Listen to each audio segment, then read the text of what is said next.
On va juste faire une analogie avec le français, en fait, pour bien comprendre au niveau des fonctions, mais ce sera la même analogie avec les suites derrière, par rapport à cette histoire de avance ou de retard. Donc si j'avance de 5 minutes, 5 unités, ou si je suis en retard de 3 unités. Donc sur un axe, ça veut dire que logiquement, j'aurais dû arriver à cet instant 0, le moment où je suis à l'heure, mais si je vais prendre déjà avec le retard, c'est peut-être plus facile de comprendre. Si je suis en retard de 3 minutes, ça veut dire que par rapport à ce temps-là, pensez au train. Si le train il est en retard de 3 minutes, c'est qu'au lieu d'arriver à midi, il est arrivé à midi 3. Donc lui, il va commencer 3 minutes après.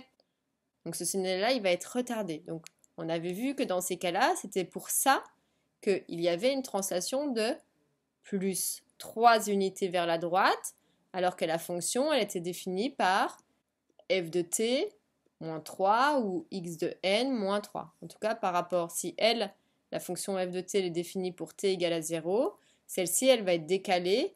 F de t moins 3, elle va commencer, elle, à partir de 3. Et bien, l'avance, c'est le principe inverse, vous imaginez bien.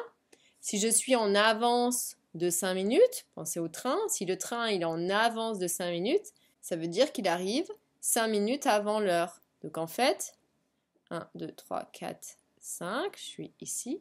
Ça veut dire que par rapport, logiquement, à ce moment-là, t égale 0, ben l'autre, il va arriver avant.